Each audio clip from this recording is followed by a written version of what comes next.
morning, YouTube. Tired Metalhead Weatherman here. Hopefully, you guys are doing well. So, this is a quick one. So, going to be a weekend forecast. We're doing things in a little bit of a different order today because there's a lot to talk about in the coming week here. Don't mind those notifications, but things are going to be getting pretty busy again. I've been warning about the pattern changing again, and as a result, business picking up, and we're starting to see that as reflected by the Storm Prediction Center here. We have a slight risk today. We'll start out with that.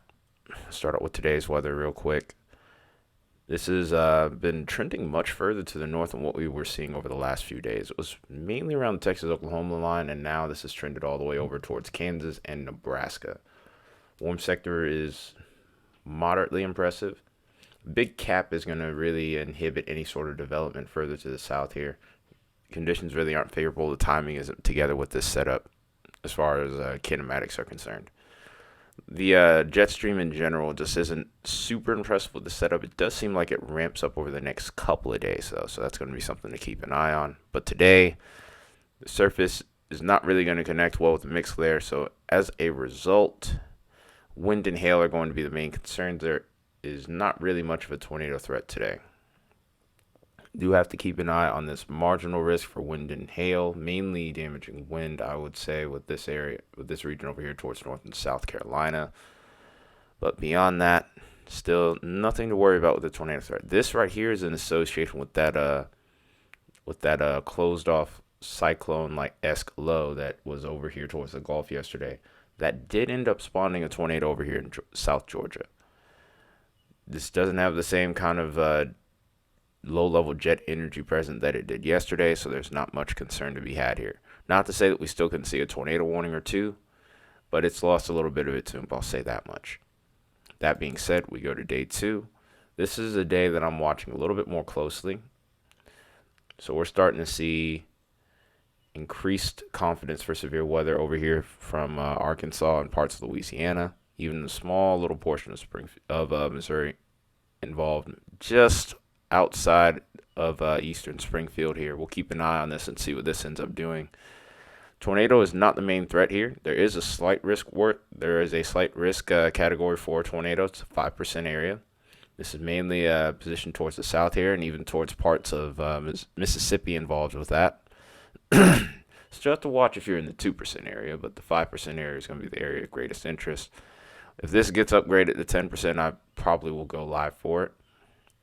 But the main threat with this, of course, is damaging winds and hail. Hail has a significant hatched risk over here towards the western half of the slight risk.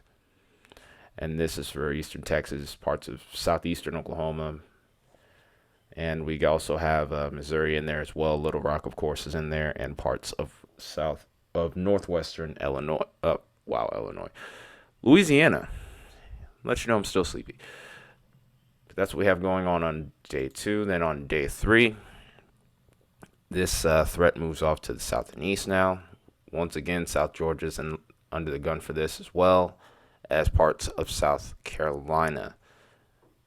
Unclear what the hazard type is. I'm going to have to look into that one more because this is a new one. This didn't pop up until I was asleep last night. So that being said, we're going to dig into this one a little further. I might get some soundings to pop up here and put them on some posts later today, if I can. Depends on how work goes. So that'll be what we have going. So that'll be pretty much the severe weather side of things. There's not much really going on the wintry side of things. So beyond that, there is a day of critical fire danger right over here towards the panhandle of Texas, over towards New Mexico.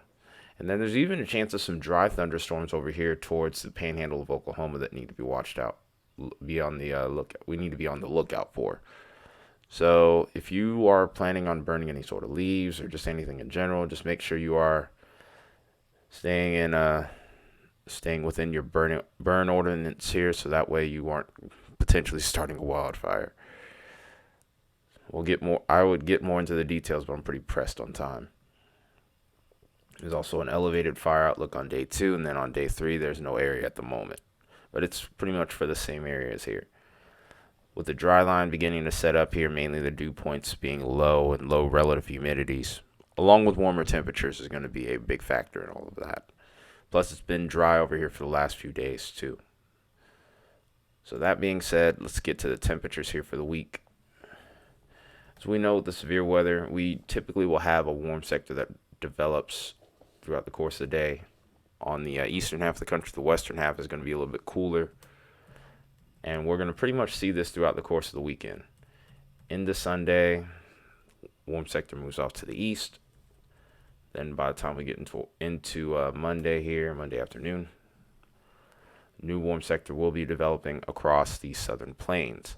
Coldest temperatures, of course, are going to be over towards the Rocky Mountains, towards the higher elevations. Otherwise, we're not brutally cold. Some of the nights could be a little bit chilly as we head into the weekend, but not much beyond that.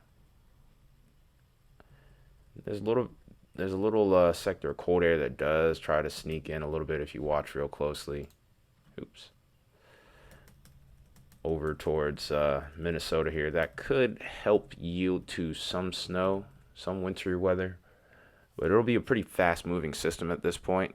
So just as quickly as it's going to come in, it's going to be out of here. Probably scooting north of the border at this point as well. We already know the severe setup. We'll probably get into that either tonight or tomorrow. But we'll just keep an eye on things and see how it progresses here. We'll go ahead and take a look at the overall radar for everyone. Like I said, wintry side of the system, there isn't much of one. Something does try to develop over here towards Kansas and Nebraska, but it does not last.